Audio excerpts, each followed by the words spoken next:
So గుప్త సామ్రాజ్యానికి సంబంధించినటువంటి socio economic conditions ఏమన్నా డిస్కస్ చేద్దాము. సో ఎస్టర్డే క్లాస్లో మనం వచ్చేసి ఏం చెప్పుకున్నాము, గుప్త సామ్రాజ్యానికి సంబంధించినటువంటి ఆధారాలు ఏమున్నాయి, లిటరీ సోర్సెస్, సాహిత్య ఆధారాలు కావచ్చు, తర్వాత శాసన ఆధారాలు, వాళ్ళ నిర్మించినటువంటి నిర్మాణాలు కావచ్చు, టెంపుల్స్, ఇటువంటి ఆధారాలు చెప్పుకున్నాము. తర్వాత వాళ్ళ కింగ్స్ గురించి చెప్పుకున్నాం కదా. సో కింగ్స్ ఎవరు ఉన్నారు? సో ఫస్ట్ చంద్రగుప్త, తర్వాత వచ్చేసి సముద్రగుప్త, నెక్స్ట్ చంద్రగుప్త టూ ఉన్నాడు, తర్వాత కుమారగుప్త, తర్వాత వచ్చేసి స్కందగుప్త. సో వీళ్ళ గురించి క్లారిటీగా అంటే స్పెషల్ థింగ్స్ అన్ని కూడా చెప్పుకున్నాం కదా. సో నలంద యూనివర్సిటీ ఎవరు నిర్మించారు, సో ఎవరి టైంలో ఎటువంటి జరిగాయని చెప్పేసి. సో ఇప్పుడు వచ్చేసి ఈ గుప్త సామ్రాజ్యానికి సంబంధించినటువంటి సోషియో ఎకనామిక్ కండిషన్స్ అనమాట. సో అంటే సామాజిక ఆర్థిక పరిస్థితులు ఏమున్నాయి, సో వీళ్ళ టైంలో సామాజిక ఆర్థిక పరిస్థితులు, సో ఇవేమున్నాయి చూద్దాము. అసలు గుప్త సామ్రాజ్యంలో సొసైటీ అనేది ఎలా ఉన్నది, సో సమాజం అనేది ఎలా ఉన్నది, సో అలానే వీళ్ళ టైంలో వచ్చేసి ఆర్థిక పరిస్థితులు, సో ఎకనామిక్ కండిషన్స్ అనేవి కూడా ఎలా ఉన్నాయో క్లారిటీగా చూద్దాం. సో ఫస్ట్ ఇందులో ఈ సోషియో ఎకనామిక్ కండిషన్స్లో పరిపాలన గురించి చూద్దాం, అడ్మినిస్ట్రేషన్ గురించి చూద్దాము. ఫస్ట్ పరిపాలన. సో అసలు పరిపాలన అనేది ఎలా ఉన్నది, సో వీళ్ళ టైంలో పరిపాలన అనేది ఎలా ఉన్నదో చూద్దాము. సో పరిపాలన పెట్టుకోండి. ఈ సామాజిక ఆర్థిక పరిస్థితుల్లోనే పరిపాలన. సో ఇక్కడ మనం చూసుకుంటే రాజుకి కొన్ని టైటిల్స్ ఉండేది అనమాట. సో రాజుల్ని కొన్ని పేర్లతో పిలిచేవాళ్ళు అప్పుడు. సో రాజు కొన్ని బిరుదులనే ఉండేది. సో అన్ని కింగ్స్కి డిఫరెంట్ కింగ్స్కి పేర్లు ఉండేది అనమాట గుప్త సామ్రాజ్యంలో ఉన్న రాజులకి. మనం చూసుకుంటే ఒకటి వచ్చేసి పరమభట్టారక. సో పరమభట్టారక అని చెప్పేసి పిలిచేవాళ్ళు. పరమభట్టారక అని చెప్పేసి ఒక నేమ్ ఉండేది. నెక్స్ట్ వచ్చేసి మహారాజాది రాజా అని చెప్పేసి. నెక్స్ట్ పరమేశ్వర అని చెప్పేసి ఒక బిరుదు ఉండేది రాజుకి. నెక్స్ట్ ఇంకా మనం చూసుకుంటే సామ్రాట్ అని కూడా పిలిచేవాళ్ళు, సామ్రాట్. సో సామ్రాట్. నెక్స్ట్ వచ్చేసి చక్రవర్తి. ఇలా బిరుదులు ఉండేది అనమాట రాజుకి. రాజు యొక్క బిరుదులు, రాజు యొక్క టైటిల్స్, రాజుని ఇలా సంబోధించేవాళ్ళు. సో పరమభట్టారక అని చెప్పేసి, మహారాజాది రాజా, పరమేశ్వర, సామ్రాటు, చక్రవర్తి. ఇవన్నీ కూడా ఏంటంటే రాజుకు సంబంధించినటువంటి టైటిల్స్ అనమాట. ఇలా రాజుని వాళ్ళు సంబోధించేవాళ్ళు. ఆ రాజ్యంలో ఉన్నటువంటి గుప్త సామ్రాజ్యంలో ఉన్నటువంటి మంత్రులు కావచ్చు, ప్రజలు మొత్తం కూడా సో ఇలా రాజులు పిలిచారు. సో మనకి మహారాజాది రాజా అని చెప్పేసి బిరుదులు ఉంటాయి చూడండి. చంద్రగుప్త అనుకుంటుంది. తర్వాత వచ్చేసి మన కుమారగుప్త టైంలో, స్కందగుప్త టైంలో కూడా పిలుస్తారు ఇలా. కాబట్టి ఇట్లా డిఫరెంట్ నేమ్స్తో రాజుని పిలిచేవాళ్ళు. అంటే పరిపాలనలో భాగంగా రాజుని ఇలా సంబోధించేవాళ్ళు వాళ్ళు. కింగ్స్ కావచ్చు, అంటే మనకు మంత్రులు ఉంటారు కదా. సో మంత్రులు, రాజ్యంలో ప్రజలు మొత్తం కూడా. ఇక్కడ మోస్ట్ ఇంపార్టెంట్ ఆఫీసర్స్ వచ్చేసి ఇక్కడ కుమారమత్యాస్ అనమాట.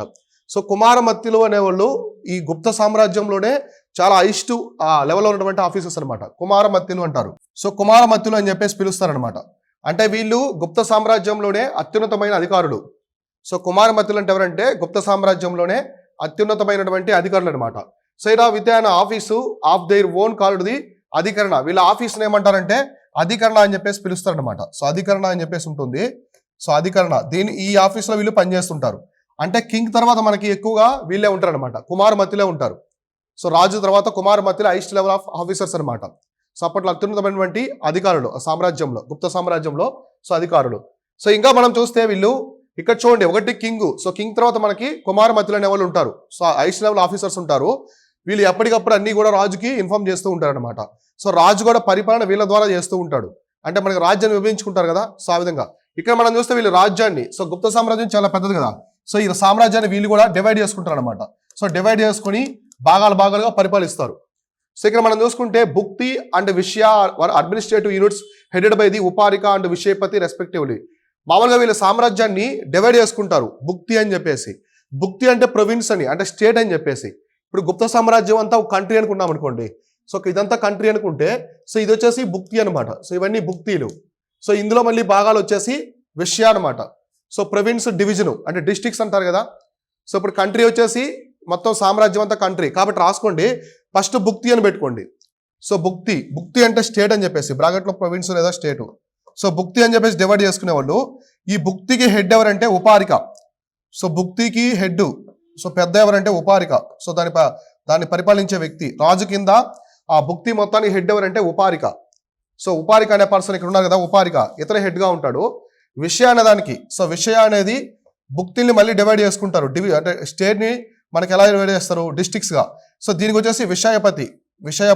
సో విషయపతి వచ్చేసి హెడ్గా ఉంటాడనమాట. సో విషయపతి. సో కాబట్టి అతిపెద్ద గుప్త సామ్రాజ్యాన్ని వీళ్ళు భుక్తిగా డివైడ్ చేసుకుంటారు. సో భుక్తి అంటే మనకి ప్రొవిన్సెస్గా డివైడ్ చేసుకుంటారు. తర్వాత ఆ భుక్తిని మళ్ళీ విషయాస్గా డివైడ్ చేసుకుంటారు. సో మళ్ళీ వీటిని కూడా వీళ్ళు డివైడ్ చేసుకుంటారు. సో వీటిని కూడా డివైడ్ చేసుకొని సో ఇట్లా పరిపాలన సాగిస్తారు. అందువల్ల వచ్చేసి వీళ్ళ పరిపాలన చాలా అడ్మినిస్ట్రేషన్ చాలా నీట్గా ఉంటుంది. సో ఎక్కడికక్కడ ఆఫీసర్స్ అయితే ఉన్నారు కదా. సో డిస్టిక్ లెవెల్ అంటే మనకి విషయ లెవెల్లో విషయపతి హెడ్గా ఉంటాడు.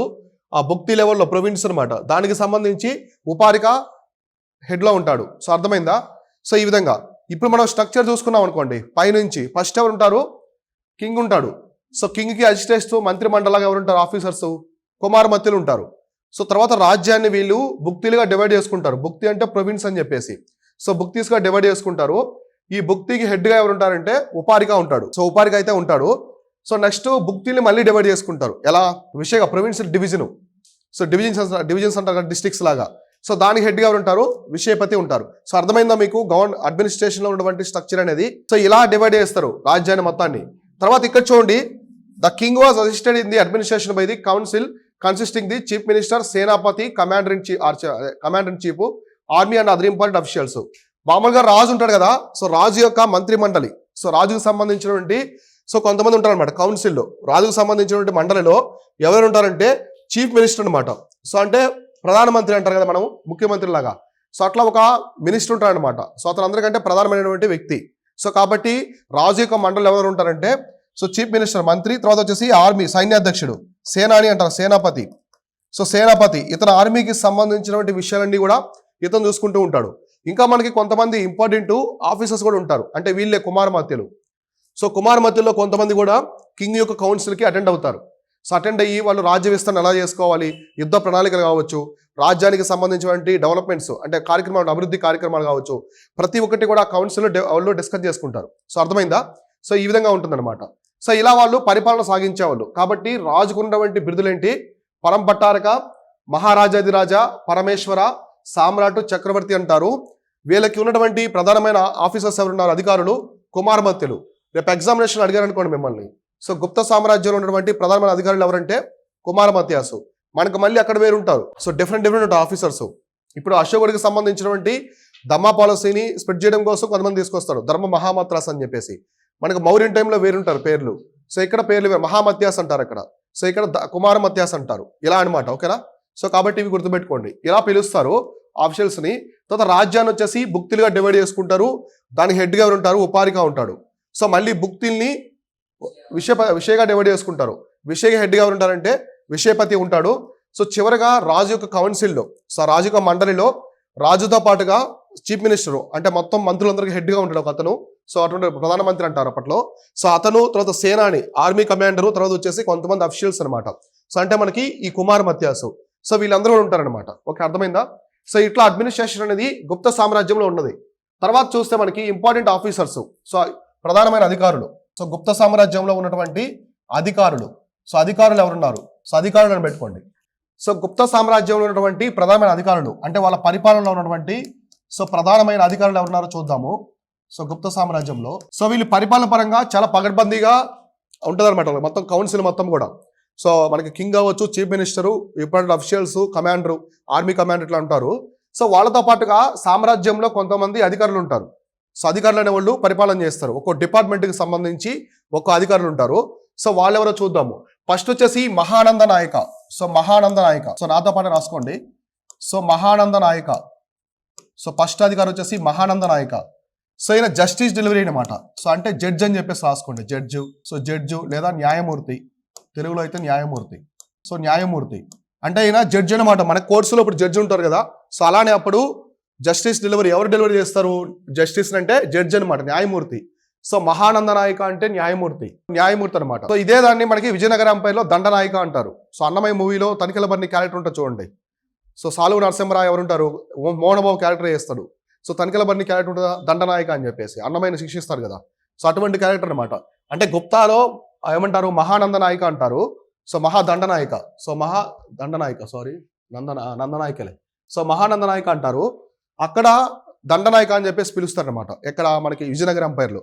సో ఇట్లా కాబట్టి ఇదేంటంటే న్యాయమూర్తికి సంబంధించింది అనమాట. సో నెక్స్ట్ వచ్చేసి మనకి గ్రామాధ్యక్ష లేదా గ్రామిక. మనం ఆల్రెడీ చూసాం కదా, ఎక్కువగా గ్రామిక అనే పిలుస్తారు. సో గ్రామిక అని చెప్పేసి ఇస్తూ ఉంటారు ఎగ్జామినేషన్లో. ఇతను విలేజ్ హెడ్ అనమాట. సో అంటే గ్రామ పెద్ద. సో గ్రామ పెద్ద. సో గ్రామాధ్యక్ష అంటారు లేదా గ్రామిక అని చెప్పేసి పిలుస్తారు. సో గ్రామాధ్యక్ష లేదా గ్రామిక అని పిలుస్తారు. అంటే ఇతను గ్రామ పెద్ద అనమాట, విలేజ్కి సంబంధించి. లోకల్ అడ్మినిస్ట్రేషన్లో మనకి సామ్రాజ్యాన్ని ఎలా డివైడ్ చేశారు? ఫస్ట్ బుక్తీస్ అన్నారు, అంటే రాష్ట్రాల్లాగా. మళ్ళీ ఆ బుక్తీస్ని ఎలా డివైడ్ చేశారు? విషయాలుగా డివైడ్ చేస్తారు, అంటే డిస్ట్రిక్ట్స్ అని. డిస్ట్రిక్ట్స్లో మళ్ళీ లోకల్ గవర్నమెంట్ ఉంటుంది, అంటే స్థానిక పరిపాలన అంటారు కదా. అక్కడ విలేజెస్కి కొందరు హెడ్స్ ఉంటారు అన్నమాట, గ్రామిక అని. ఈ గ్రామిక అనేది ఇంతకుముందు కూడా మనం చూస్తాం కదా, మౌర్యన్ టైంలో కూడా ఉంటుంది. సో మనకి శాతవాహన టైంలో గుల్మిక అంటారు వీళ్ళని. సో గుల్మిక అని చెప్పేసి పిలుస్తారు. సో మౌర్యన్స్ టైంలో గ్రామిక అని అంటారు. ఇక్కడ కూడా మనకి నార్త్ ఇండియా కాబట్టి, సౌత్ ఇండియా డిఫరెంట్ కదా, సౌత్ ఇండియాలో డిఫరెంట్గా ఉంటాయి నేమ్స్. సౌత్ ఇండియాలో ఎవరు పరిపాలించారు అప్పట్లో? శాతవాహనులు, మౌర్యుల అనంతరం. కాబట్టి నేమ్ డిఫరెంట్గా ఉంటుంది, గుల్మిక అని. ఇక్కడ వచ్చేసి ఏమంటారు? గ్రామిక అని చెప్పేసి పిలుస్తారు అనమాట, అంటే విలేజ్ హెడ్మెన్, గ్రామ పెద్ద. సో ఆ గ్రామానికి సంబంధించినటువంటి అధికారులాగా ఆయన ఉంటారనమాట. సో నెక్స్ట్ వచ్చేసి దోతకాస్ అంటారు, దోతకలు అంటారు, దోతకలు అంటారు. సో దోతకలు అంటే associated with the gifts and grants అనమాట. అంటే రాజ్యానికి సంబంధించినటువంటి ఏమైనా బహుమతులు, నిధులు వస్తాయి కదా. సో నిధులు, బహుమతులు, సో వీటిని మేనేజ్ చేస్తుంటారు వీళ్ళు. బహుమతులు అంటే రాజుకు సంబంధించి ఏమైనా గ్రాంట్స్ రావడం, గ్రాంట్స్ వచ్చిన గ్రాంట్స్ని, అలానే బహుమతులు మొత్తాన్ని కూడా వీళ్ళు. సో నిధులు మరియు బహుమతులు అధికారిని రాసుకోండి, నిర్వహణాధికారి, బహుమతుల నిర్వహణాధికారిని రాసుకోండి. సో నిధులు మరియు బహుమతుల నిర్వహణాధికారిని రాసుకోండి. సో ఇట్లా వీళ్ళు రాజుకి వచ్చినటువంటి బహుమతులు, గ్రాంట్స్ని వీళ్ళు మేనేజ్ చేస్తూ ఉంటారు అనమాట. సో ఎవరు? దోతకాస్ అని చెప్పేసి. నెక్స్ట్ వచ్చేసి సంధి విగ్రహిక, సంధి రాస్తాను, సంధి విగ్రహిక. నెక్స్ట్ వచ్చేసి సంధి విగ్రహ, ఇదంటే minister of piece and war అనమాట, సంధి విగ్రహక. సో పీస్ అండ్ వార్, వీళ్ళు బ్యాటిల్స్కి సంబంధించిన వ్యక్తి అనమాట, యుద్ధానికి సంబంధించినటువంటి వ్యక్తి. ఈయన యొక్క మెయిన్ ఏంటంటే మనకి ల్యాండ్ ఆర్డర్ అంటారు కదా. So land order, home minister లాగా. సో గృహమంత్రి అంటారు కదా, ఆ విధంగా. సో కాబట్టి వీళ్ళు ఏంటంటే ఆ యుద్ధానికి సంబంధించినటువంటి, శాంతికి సంబంధించినటువంటి మంత్రి అని చెప్పేసి మనం చెప్తాం. సో కాబట్టి దీన్ని ఎలా రాసుకుంటారంటే శాంతికి కోరుకునే అధికారం, ల్యాండ్ ఆర్డర్ రాసుకోండి. పోలీస్ లాగా రాసుకోవచ్చు, పోలీస్ అధికారం రాసుకోవచ్చు, పోలీస్ అధికారం రాసుకోవచ్చు మీరు. అంటే ఇతను మొత్తం ల్యాండ్ ఆర్డర్ మొత్తం చూసుకుంటాడు. పోలీస్ అధికారి అని రాసుకోండి, స్లాష్ పెట్టుకొని. నెక్స్ట్ సైనిక అధికారి అని రాసుకోండి, సైనిక అధికారి. అంటే వీళ్ళు ల్యాండ్ ఆర్డర్, సో ప్లస్ అలానే ఆర్మీకి సంబంధించి కూడా. సో పోలీస్ అధికారి లేదా సైనిక అధికారి, అంటే ఎగ్జామినేషన్లో మీకు ఎలా ఇచ్చినా కూడా ఆ రెంటిలో ఆన్సర్ పెట్టేసేయండి. సో సంధి గ్రహిక అంటే ఏంటంటే వాళ్ళు పీస్ అండ్ వార్ అనమాట. సో దీనికి సంబంధించినటువంటి ఆ అధికారితను మినిస్టర్ అంటారు, మంత్రి అయిన అధికారి అయినా ఒకటే అప్పుడు. ఎందుకంటే కుమార్ మత్యాస్ అనే వాళ్ళు ఉంటారు. సో డైరెక్ట్గా వాళ్ళు మినిస్టర్స్ని మెన్షన్ చేయలేదు, అధికారంలో మెన్షన్ చేస్తారు కుమార్ మత్యాస్ అని. ఆ కుమార్ మత్యాస్లో వీళ్ళందరూ ఉంటారనమాట, సో మేజర్గా. సో నెక్స్ట్ వచ్చేసి మనకి పిలిపటి అంటారు. సో పిలిపటి అంటే హెడెడ్ ఎలిఫెంట్స్ అనమాట. అప్పుడు యుద్ధంలో గుర్రాలు, ఎలిఫెంట్స్ ఇలా ఉంటాయి కదా. సో పలాది దళం, నడిచి వెళ్ళే సైన్యము. సో వాళ్ళని ఏమంటారంటే పిలుపాటి అంటారు, పిలుపతి. సో పిలుపతి అంటే ఏనుగులు, గజదల. సో గజదల అధికారి అని రాసుకోండి, గజదల అధికారి. సో గజదల అధికారి అంటే మొత్తం అతను ఎలిఫెంట్ ఫోర్స్ అనమాట. సో గజదళం మొత్తాన్ని కూడా ఇతనే మేనేజ్ చేస్తాడు, పిలుపతి అని చెప్పేసి పిలుస్తారు. సో గజదల అధికారి. సో అశ్వపతి, నెక్స్ట్ వచ్చేసి అశ్వపతి అంటే హెడెడ్ ఆర్సెస్ అనమాట, అంటే అశ్వదళ అధికారి. సో వీళ్ళు ఆర్మీలో మళ్ళీ సబ్ పార్ట్స్గా ఉంటారు అనమాట. సో కాబట్టి ఇక్కడ నెక్స్ట్ వచ్చేసి అశ్వపతి అనమాట. అశ్వపతి ఇక్కడ చూడండి, ఇక్కడ రాసుకుంటాను. సో అశ్వపతి, అశ్వం అంటే గుర్రం కదా. సో అశ్వపతి అంటారు. అశ్వపతి అంటే అశ్వదళ అధికారి. సో అశ్వదళ అధికారి. సో మీకు పేరులోనే ఉంటుంది అశ్వ అని, అశ్వ అంటే గుర్రం అని చెప్పేసి అర్థం. అశ్వదళ అధికారి అంటే అశ్వదళ అధికారి అనమాట, ఎవరిని అశ్వపతి అంటారు. సో మనకి ఆర్మీలు ఎలా ఉంటాయి అప్పట్లో? సో ఆర్మీస్ అనేవి మనకి డిఫరెంట్గా ఉంటాయి అనమాట. సో ఒకటి వచ్చేసి గజదళం. సో గజదళం అంటే ఎలిఫెంట్స్ అనమాట. So elephants. నెక్స్ట్ అశ్వదళం ఉంటుంది. సో అశ్వదళం అంటే హార్సెస్ ఉంటాయి. నెక్స్ట్ పదాతి దళం ఉంటుంది. సో పదాతి దళం అంటే మామూలుగా వీళ్ళు ఉంటారు కదా, సోల్జర్స్, ఫుట్ సోల్జర్స్ ఉంటారు కదా. సో వాళ్ళనమాట. ఆ విధంగా రాజ్యాన్ని డివైడ్ చేసుకునేవాళ్ళు, ఆర్మీని డివైడ్ చేసుకునేవాళ్ళు గుప్తాసు. సో డివైడ్ చేసుకుని ఒక్కోదానికి ఒక అధికారిని పెట్టుకున్నారనమాట. సో ఇప్పుడు మనకు ఉంటారు కదా అధికారులు. సో మనకి డివిజనల్ డీజీ అని చెప్పేసి, ఐజీ అని చెప్పేసి పోలీసుల్లో ఉంటారు కదా. సో ఆ విధంగా. సో నేవీ, ఎయిర్ ఫోర్స్ ఇలా ఉంటాయి కదా, ఆ విధంగా అప్పట్లో అలా ఉండేది. సో హెడెడ్ ఆర్స్ అనమాట. అశ్వపతి అంటే అశ్వదళ అధికారి, పిలిపతి అంటే సో గజదళ అధికారి అనమాట. నెక్స్ట్ నరపతి. నర అంటే ఏంటి? మనిషి అని చెప్పేసి అర్థం కదా. సో నరపతి అంటే మామూలుగా పదాతి దళం యొక్క అధికారి, నరపతి. సో నరపతి అంటే హెడెడ్ ఫుట్ సోల్జర్స్ అనమాట. పదాతి దళం అంటారు వీళ్ళని. సో పదాతి దళ అధికారి. సో పదాతి దళం అంటే ఫుట్ సోల్జర్స్. సో నేల మీద నడిచెళ్తారు కదా. సో బల్యాలు, కత్తులు పట్టుకొని వాళ్ళనమాట. సో గుర్రాల మీద వెళ్ళేవాళ్ళు అశ్వదళం అంటారు. ఏనుగు మీద ఉండేవాళ్ళని గజదళం అని చెప్పేసి పిలుస్తారు. వీళ్ళకి డిఫరెంట్గా నేమ్స్ అయితే ఉన్నాయన్నమాట. సో పిలిపతి అంటే గజదళ అధికారి, అశ్వపతి అంటే అశ్వదళం యొక్క అధికారి, నరపతి అంటే పదాతి దళం యొక్క అధికారి అనమాట. సో ఇలా ఆర్మీకి సంబంధించి వీళ్ళు డివైడ్ చేసుకున్నారు. సో నెక్స్ట్ వచ్చేసి నగర శ్రేష్ఠిస్ అనమాట. నగర శ్రేష్ఠులు. సో నగర శ్రేష్ఠులు అంటారు కదా, నగర శ్రేష్ఠులు. So officers looking after the city administration, అంటే వీళ్ళు ఆ నగర పరిపాలన అధికారి. సో వీళ్ళు మొత్తం కూడా నగర పరిపాలన చూస్తుంటారు అనమాట. సో అర్థమైందా? కాబట్టి officers looking after the city administration, నగర పాలక అధికారి. ఇప్పుడు మనకి మున్సిపల్ కమిషన్ అంటారు కదా, సో మున్సిపల్ కమిషన్ లాగా అప్పట్లో ఉండేది అనమాట. సో నగర పాలక అధికారి. సో నగర పాలక అధికారి అని చెప్పేసి పిలుస్తారు. సో మున్సిపల్ కమిషన్ అంటారు కదా ఇప్పుడు, చాలా అప్పట్లో అనమాట. అంటే ఇక్కడ మీరు గమనిస్తే ఇది సిటీ అడ్మినిస్ట్రేషన్, నగరపాలక. ఇక్కడ వచ్చేసి గ్రామిక అనేది విలేజ్ కి సంబంధించింది. దీన్ని బట్టి ఏమర్థమవుతుంది, సో అప్పట్లో లోకల్ సెల్ఫ్ గవర్నమెంట్ కూడా ఉన్నది. అంటే లోకల్ లెవెల్లో కూడా సో గ్రామిక అనే పర్సన్ హెడ్ గా ఉన్నాడు. సో సిటీలో అయితే ఇక్కడ వచ్చేసి నగర శ్రేష్ఠిస్ అని చెప్పేసి సిటీ అడ్మినిస్ట్రేషన్ అయితే ఉన్నదనమాట. సో కాబట్టి అప్పట్లో నగరాలు గ్రామాలు రెండు కూడా ఉన్నాయని చెప్పేసి వీళ్ళ రాజ్యంలో చెప్పుకోవచ్చు. సో ఎలా డివైడ్ చేసుకున్నారు వీళ్ళు రాజ్యాన్ని, సో మొత్తం ఎంపైర్ మొత్తాన్ని కూడా సో బుక్తీస్గా డివైడ్ చేసుకున్నారు. సో బుక్తీస్ వచ్చేసి విషయగా డివైడ్ చేసుకున్నారు. సో ఇదంతా సామ్రాజ్యం. ఫర్ ఎగ్జాంపుల్ మనం దేశం అనుకుంటే ఇది రాష్ట్రాలు అనమాట. రాష్ట్రాన్ని జిల్లాలుగా ఇలా డివైడ్ చేసుకొని మళ్ళీ గ్రామాలుగా ఉన్నాయి. ఇలా డివైడ్ చేసుకొని సెంట్రలైజేషన్ అనమాట, డీసెంట్రలైజేషన్ అంటారు కదా. So top to bottom approach, bottom to top approach, ఇలా ప్రతి ఒక్క లెవెల్లో అధికారులు అయితే ఉన్నారనమాట. సో అందుకే గుప్తుల యొక్క అడ్మినిస్ట్రేషన్ అనేది చాలా ప్లాన్డ్గా ఉంటుంది. సో వెల్ స్ట్రక్చర్గా ఉంటుంది అనమాట. సో చాలా సంవత్సరాలు వాళ్ళు గోల్డెన్ ఏజ్ అంటారు. సో గుప్తాస్ యొక్క యుగాన్ని మొత్తాన్ని కూడా గోల్డెన్ పీరియడ్ అంటారు భారతదేశ చరిత్రలో. ఎందుకంటే వాళ్ళు చేసినటువంటి పరిపాలన కావచ్చు, ఆ జస్టిస్ కావచ్చు, ఆ నిర్మాణాలు, వాస్తుకళ అన్నీ కూడా చాలా ప్రాపర్గా ఉన్నాయి ప్రతి ఒక్క చక్రవర్తి టైంలో కూడా, రాజు టైంలో. సో అర్థమైందా? ఇవన్నీ రాసుకున్నారా? సో అధికారులకు సంబంధించి ఎగ్జామినేషన్లో మిమ్మల్ని అడుగుతారు. ఎలా అడుగుతారంటే క్వశ్చన్లో ఓన్లీ గుప్తాకి సంబంధించి అడగడు. సో గుప్తాస్ నుంచి ఒకటి పిక్ చేసుకుంటాడు ఇక్కడ. సో ఒకటి పిక్ చేసుకుంటాడు, మౌర్య సామ్రాజ్యం అడ్మినిస్ట్రేషన్ నుంచి ఒకటి పిక్ చేసుకుంటాడు. సో దీనికి సంబంధించి దానికి ఇవ్వచ్చు, దానికి సంబంధించి దీనికి ఇవ్వచ్చు. సో ఇట్లా వర్డ్స్ ఉంటాయి కదా, కొన్ని టెర్మినాలజీస్ అనమాట. మనం చెప్పుకున్నాం కదా, సో గుల్మిక అని చెప్పేసి. సో గుల్మిక అనేది గ్రామిక అనేది బోత్ ఆర్ సేమ్ అనమాట. సో శాతవాహనంలో గుల్మిక అంటే గ్రామ పెద్ద, ఇక్కడ గ్రామిక అంటే గ్రామ పెద్ద. టెర్మినాలజీస్ అనేవి మారిపోతాయి అనమాట. సో మనకి మహామత్యాస్ అంటారు, మౌర్యన్ టైంలో అక్కడ మహామత్యులు అంటారు ఎవరి మినిస్టర్స్ని, అధికారుల్ని. ఇక్కడ వచ్చేసి ఏమంటారు, కుమార్ మత్యాస్ అంటారు. ఇలా డిఫరెంట్ నేమ్స్ అయితే ఉంటాయన్నమాట. అవి జాగ్రత్తగా చూసుకోండి. ఎక్కువగా అడ్మినిస్ట్రేషన్ పరంగా బాగా చూసుకోవాలి. మౌర్యానికి సంబంధించి కావచ్చు, ఆ గుప్తాకి సంబంధించి అడ్మినిస్ట్రేషన్లో ఉన్న టెర్మినాలజీస్ అనేవి ఎక్కువగా రిపీట్ అవుతూ ఉంటాయి పోటీ పరీక్షల్లో. సో నెక్స్ట్ వచ్చేసి ఎకానమీ అనమాట. సో ఆర్థికంగా, సో ఆర్థిక పరిస్థితులు అన్నారు, ఎకనామిక్ కండిషన్స్. సో ఆర్థిక వ్యవస్థ అనేది ఎలా ఉన్నది అప్పట్లో.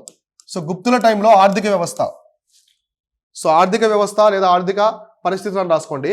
వీళ్ళ టైంలో ఏ విధంగా ఉన్నది, సో ఆర్థిక వ్యవస్థ ఏ విధంగా చూద్దాము. ఇక్కడ చూడండి, వీళ్ళ టైంలో మేజర్గా మనకి ఎకానమీ అంటే ఏం గుర్తొస్తాయి, వ్యవసాయము, పరిశ్రమలు, తర్వాత వాణిజ్యం, వ్యాపార వాణిజ్యాలు ఇట్లాంటివి ఎక్కువ ఉంటాయి కదా. సో కాబట్టి వీళ్ళ టైంలో కూడా agriculture, trade, commerce and art and crafts ఎక్కువగా ఉన్నాయన్నమాట. అంటే ఇక్కడ మనం చూసుకుంటే కళాఖండాలు, సో ఆర్టిఫాక్ట్స్ ఉంటారు కదా, కళాఖండాలు. నెక్స్ట్ కామర్స్, వాణిజ్యం. సో వాణిజ్యం అనేది కూడా చాలా ఎక్కువ జరుగుతుంది అనమాట, ఈ ట్రేడ్, వాణిజ్యం, వ్యాపారం. నెక్స్ట్ వచ్చేసి వ్యవసాయము, కొన్ని ఇండస్ట్రీస్ కూడా, పరిశ్రమలు కూడా ఉంటాయి వీళ్ళ టైంలో. సో పరిశ్రమలు, లోహ పరిశ్రమలు ఇట్లాంటివి అనమాట. సో ఇవన్నీ కూడా వీళ్ళ ఎకానమీలో భాగంగా ఉంటాయి. సో కళాఖండాలు అంటే కళలు అంటారు కదా, సో స్కల్ప్చర్స్ చేయడము, సో బొమ్మలు తయారు చేయడం, విగ్రహాలు తయారు చేయడము, ఇటువంటివి కావచ్చు. నెక్స్ట్ వచ్చేసి వాణిజ్యము, పరిశ్రమలు, వ్యవసాయం, ఇవన్నీ కూడా గుప్తుల యొక్క ఎకానమీలో, సో ఆర్థిక వ్యవస్థలో భాగంగా ఉంటాయి. సో భాగంగా అయితే ఉంటాయి. ఇక్కడ చూద్దాం ఎటువంటి విషయాలను వీళ్ళు ఫోకస్ చేశారు ఎకానమీ పరంగా. సో గుప్తుల యొక్క రాజులు ఎటువంటి విషయాలు ఫోకస్ చేస్తారని మనం చూద్దాము. First the king administration facilitated indication ensured measurement and categorisation land into the cultivated and uncultivated. So రాజ్యంలో ఉన్నటువంటి భూమిని వాళ్ళు డివైడ్ చేసుకునేవాళ్ళు. సో కల్టివేటెడ్, నెక్స్ట్ వచ్చేసి అన్కల్టివేటెడ్, అంటే మామూలుగా పండించే భూమి అనమాట. పండించే భూమి ఎంత ఉంది, పండించిన భూమి ఎంత ఉంది. సో అట్లా పంటలు వేరేటువంటి భూమి ఉంటుంది కదా, దాన్ని సర్వే చేయిస్తారనమాట. అప్పట్లో ప్రాపర్గా సర్వే చేయించి డివైడ్ చేసుకునేవాళ్ళు మొత్తం కూడా. సో కాబట్టి ఇక్కడ మనం గమనిస్తే కల్టివేటెడ్ ల్యాండ్ ఏమంటారు, క్షేత్ర అంటారు. క్షేత్ర అంటే పండించే భూమి అని, సో పండించే భూమిని ఏమంటారు, క్షేత్ర అని పిలుస్తారు. సో పండించే భూమిని రాసుకోండి. పండించిన భూమి, సో పండించని భూమి అంటే పంటలు పండని భూమి, మెట్ట ప్రాంతం అంటారు కదా. సో దీని వచ్చేసి ఏమని పిలుస్తారంటే అప్పుడు వచ్చేసి కిలా. సో కిలా అంటారు, లేదా అప్రహత. సో అప్రహత అని కూడా పిలుస్తారు. సో అప్రహత అన్న, నెక్స్ట్ కిలా అన్న పండించిన భూమి అనమాట, మెట్ట భూమి. సో మీరు మెట్ట భూమి అని కూడా రాసుకోవచ్చు ఇక్కడ, లేదా ఇక్కడ మాగాణి అని కూడా రాస్తారు. మన టెర్మినాలజీస్ ఉంటాయి కదా. సో మాగాణి అంటే పండించే ప్రాంతం అని మన లోకల్గా పిలుస్తారు. సో మెట్ట భూమి అంటే పండించిన భూమి, అసలు పంటది ఇక్కడ ఏం పండవు. సో అన్కల్టివేటెడ్ ల్యాండ్స్ అనమాట. ఇలా వాళ్ళు సర్వే చేసి డివైడ్ చేసుకునేవాళ్ళు. ఎందుకంటే ట్యాక్సెస్ వేస్తారు. సో రాజులు ట్యాక్సులు వేసేవాళ్ళు అప్పట్లో 1/6 అలా. ఎవరైతే పంటలు పండిస్తారో వాళ్ళు రాజుకి ఇంత ట్యాక్స్ అని పే చేయాలి కదా. సో అట్లా డివైడ్ చేసుకునేవాళ్ళు. సో మొత్తం ఆ రాజ్యంలో ఎంత భూమి ఉన్నది, సో ఎంత పెద్ద మొత్తంలో భూమి ఉన్నది, సో అవన్నీ కూడా సర్వే చేసుకునేవాళ్ళు వీళ్ళు. సో గుప్త సామ్రాజ్యంలో. కాబట్టి ఇలా వీళ్ళు పండించే భూమి, పంటలు పండే కల్టివేటెడ్ ల్యాండ్ని వచ్చేసి ఏమని పిలుస్తారంటే క్షేత్ర అంటారు. పండించిన భూమి అంటే మెట్ట భూమి అనమాట. సో మెట్ట భూమి అంటే పంటలు పండిన భూమి వచ్చేసి కిలా లేదా అప్రహత అని చెప్పేసి పిలుస్తారు. సో ఇలా డివైడ్ చేసుకొని వీళ్ళు ట్యాక్సెస్ అనేవి వేసుకునేవాళ్ళు. అర్థమైందా? సో రాసుకున్న టెర్మినాలజీస్. సో ఒకటి వచ్చేసి క్షేత్ర. క్షేత్ర అంటే పండించే భూమి, కల్టివేటెడ్ ల్యాండ్స్ అనమాట, మాగాని అంటారు. సో నెక్స్ట్ వచ్చేసి పండించిన భూమి కిలా అప్రహత. సో అంటే మెట్ట భూమి అని చెప్పేసి పంటలు పండవు. సో ఎవరికైతే మెట్ట ప్రాంతాలు ఎక్కువ ఉంటాయి అక్కడ ట్యాక్స్ ఎగ్జంప్షన్ ఉండొచ్చు. సో ఇక్కడ వచ్చేసి ఎవరైతే పంటలు పండిస్తారో వాళ్ళకి ల్యాండ్ ట్యాక్స్, అగ్రికల్చర్ నుంచి కూడా కొంత దిగుబడి అనేది రాజుకి ధాన్యగారానికి ఇస్తారనమాట. సో ఇలా వాళ్ళు సర్వే చేసుకుని నీట్గా ఉండేది. ఇక్కడ చూడండి కొన్ని టెర్మినాలజీస్ చాలా చాలా ఇంపార్టెంట్. గుప్త సామ్రాజ్యం నుంచి ఎక్కువ అడుగున్నారు ఈ కాన్సెప్ట్స్, టెర్మినాలజీస్. ఒకటి వచ్చేసి రాసుకోండి, కుల్యవప. సో కుల్యవప మరియు ద్రోణ. సో ద్రోణవప. సో ద్రోణవప. సో కుల్యవప, ద్రోణవప. కుల్యవప మరియు ద్రోణవప అని రాసుకోండి టెర్మినాలజీస్. ఇవేంటంటే భూమిని కొలిచే పద్ధతులు. సో భూమిని కొలిచే పద్ధతులు అనమాట, సాధనాల్లాగా ఒక పద్ధతి. ఇప్పుడు కుల్యవప, ద్రోణవప అంటే భూమిని కొలిచే టెర్మినాలజీస్ పద్ధతి అనమాట. సో రాసుకోండి కోళ్ళను పెట్టుకొని. సో భూమిని కొలిచే పద్ధతులు. సో అప్పట్లో ల్యాండ్ని మెజర్మెంట్ చేస్తారు కదా సర్వేయరు. సో అలా భూమిని కొలిచే పద్ధతులు. ఎటువంటి పద్ధతుల ద్వారా వీళ్ళు కొలిచేదంటే కుల్యవప, ద్రోణవప అని చెప్పేసి పిలిచేవాళ్ళు అనమాట, భూమిని కొలిచే పద్ధతులు. సో ఈ రెండు పద్ధతుల్లో అప్పట్లో భూమిని కొలిచేవాళ్ళు.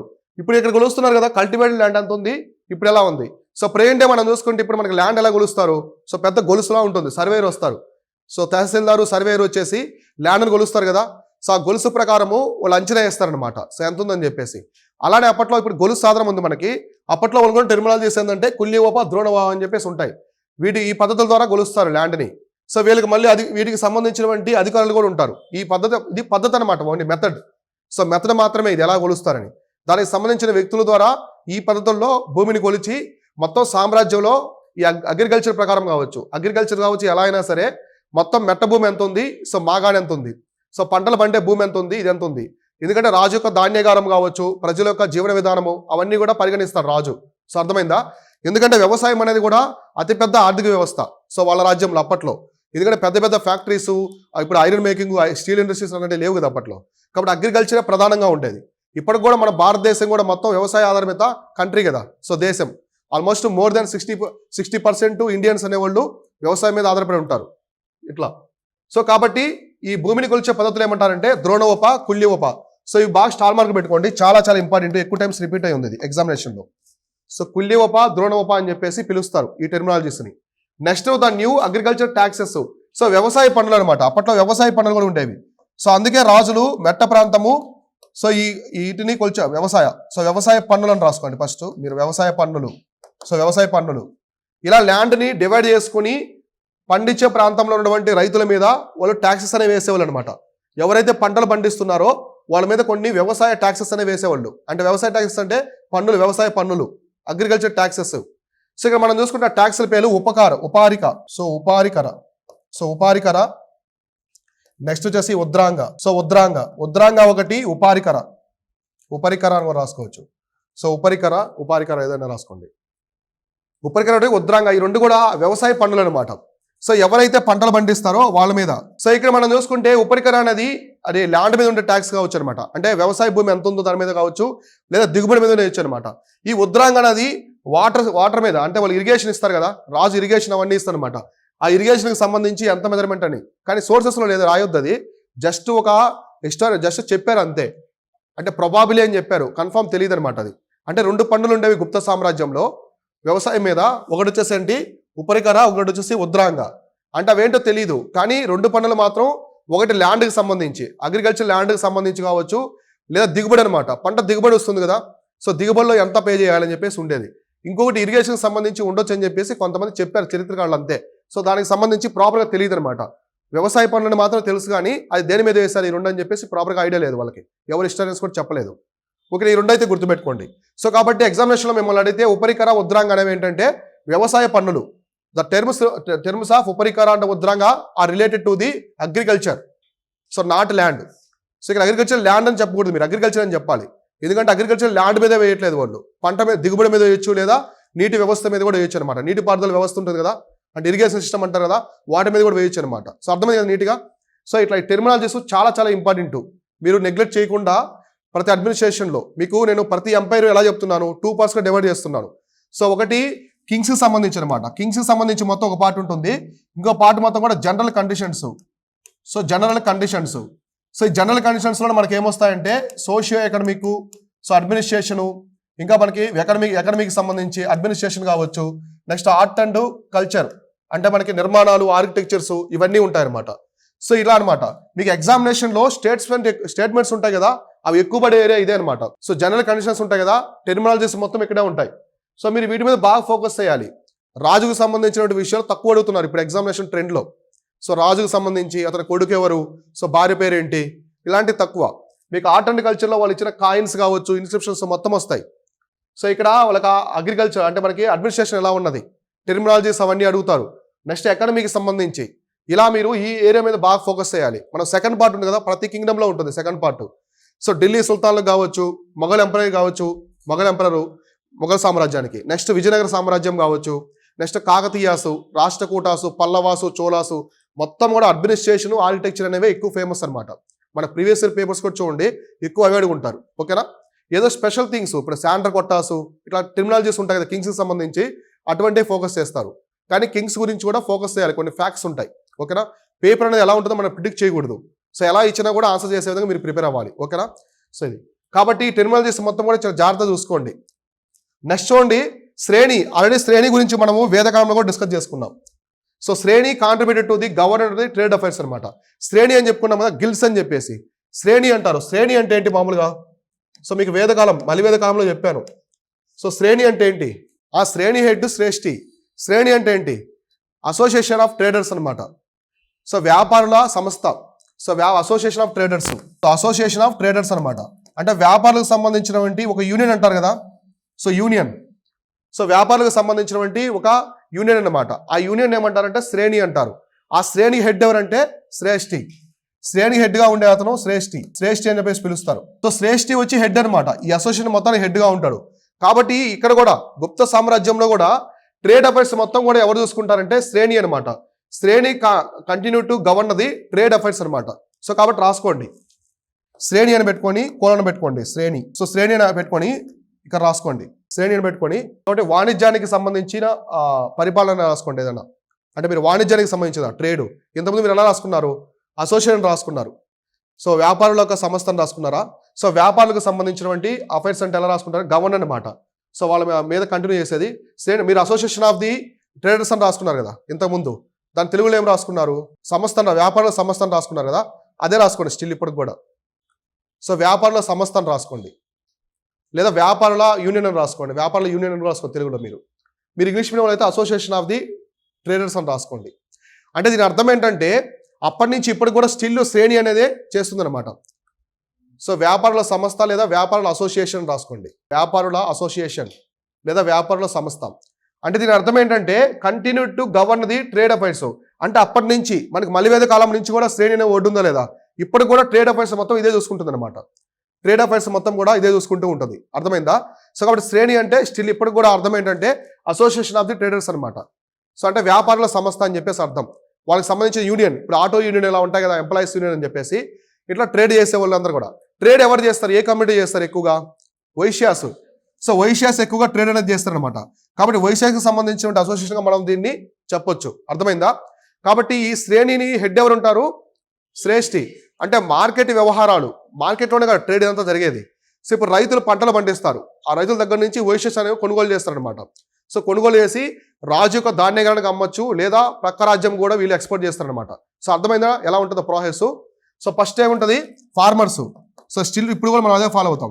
ఫార్మర్స్ నుంచి అప్పట్లో వైశ్యాస్ బై చేసేవాళ్ళు, వైశ్యాస్ నుంచి ఇవి ట్రేడ్ జరిగేది అనమాట. అంటే పక్క రాజ్యాలకి లేదా రాజు యొక్క ధాన్యగణనకి ఆబ్వియస్లీ రైతుల నుంచి వెళ్తుంది అనమాట. సో 1/6 అప్పట్లో ఎక్కువగా మనకి ట్యాక్స్ అనేది 1/6 ఉండేది. సో రైతులు 6 భాగాల్లో 1 భాగం అనేది రాజు యొక్క ధాన్యగణనకి ఇవ్వాలి. సో ట్యాక్స్ లాగా దిగుబడిలో, మిగతా భాగాన్ని వాళ్ళు ఉంచుకొని ఆహారానికి మిగిలిన దాన్ని అమ్మేవాళ్ళు అనమాట. సో వైశ్య కమ్యూనిటీ ఏం చేసేవాళ్ళంటే అంతా బై చేసుకొని, సో ఆ రైస్ అవన్నీ అగ్రికల్చర్ మొత్తం కూడా రైతుల దగ్గర నుంచి బై చేసుకొని వాళ్ళు ఇతర రాజ్యాలకు ట్రేడ్ చేసుకునేవాళ్ళు అనమాట. సో పొరుగు రాజ్యాలకి అక్కడ ఆ పొరుగు రాజ్యాలకు ట్రేడ్ చేసేటప్పుడు అందరికీ ఒకే మాట ఉండదు కదా. సో డిఫరెంట్ ఉంటారు. ఒకరు 50 రూపీస్ అమ్మారనుకోండి, ఇంకొకరు 40కి అమ్మితే 40 దగ్గరికి ఉంటారు ఎక్కువ. అందువల్ల ఒక అసోసియేషన్ ఉండేది అనమాట. సో మొత్తం ఒకే ప్రైస్ ఉండాలి. ఇప్పుడు ఉంటాయి కదా ట్రేడ్ యూనియన్స్ చాలా. సో ఇట్లా ఒకే ప్రైస్ ఉండాలి, ఒకే మార్కెట్ రూల్స్ అండ్ రెగ్యులేషన్స్ ఉండాలని చెప్పేసి ఒక పద్ధతి తీసుకొచ్చారు వైశ్య కమ్యూనిటీ మొత్తం కూడా. అప్పుడు అదే శ్రేణి అనమాట. సో దాన్నే శ్రేష్ఠి అంటాము. ఆ శ్రేష్ఠి వర్డ్ నుంచే ఇప్పుడు శెట్టి అనే వర్డ్ వచ్చింది. చెట్టి శెట్టి అంటాం కదా మనం, ఆ వర్డ్స్ అక్కడి నుంచే వచ్చాయన్నమాట. ఇది మనకి ఈ శ్రేణి అనేది మలివేద కాలం నుంచి ఉంది. సో మలివేద కాలం ఉంది కదా, సో మిగతా 3 వేదాలు, లాస్ట్ 3 వేదాలు అప్పటి నుంచి ఈ శ్రేణి అనేది ఉందన్నమాట. సో ట్రేడింగ్ అనేది అప్పటి నుంచి కూడా చేస్తున్నారు. కాకపోతే అప్పుడు ఎలా చేశారు ఈ వ్యాపారం అనేది, వస్తు మార్పిడి పద్ధతిలో చేశారు. తర్వాత నిషిక అని చెప్పేసి వచ్చింది, తర్వాత పంచ్ మార్కెట్ కాయిన్స్ వచ్చాయి, next gold coins, lead coins, silver coins, copper coins ఇలా వచ్చాయి అనమాట. సో అర్థమైందా? ఇలా శ్రేణి అనేది ఉండేది. శ్రేణి అనే వర్డు ప్రతి రాజ్యంలో సేమ్ ఉంటుంది, మీకు ఇలానే పిలుస్తారు. ఒక్క మనకి శాతవాహనాసు రాబోయే టెర్మినాలజీస్లో గిల్స్ అంటారు. గిల్స్, సో గిల్డ్ అని చెప్పేసి పిలుస్తారు. గిల్స్ అన్నా కూడా శ్రేణి అన్న ఒకటే అనమాట. సో గిల్స్ అన్న శ్రేణి అన్న. సమ్ టైమ్స్ దీన్ని బ్యాంక్ టర్మ్స్ లో కూడా పిలుస్తారు. సో బ్యాంక్స్ ని రెఫర్ చేసేటప్పుడు కూడా గిల్స్ అని చెప్పేసి పిలుస్తారు. సో అర్థమైందా? సో గిల్డ్ వ్యవస్థ అంటే ఏంటంటే ఇదే అనమాట. అర్థమైంది కదా? రాబోయే వస్తుంది మనకి విజయనగరం ఎంపైర్ కావచ్చు, ఢిల్లీ సుల్తాన్, మొఘల్ టైంలో కూడా ఈ టెర్మినాలజీస్ వస్తాయి. సో అర్థమైందా శ్రేణి అంటే? సో ఇలా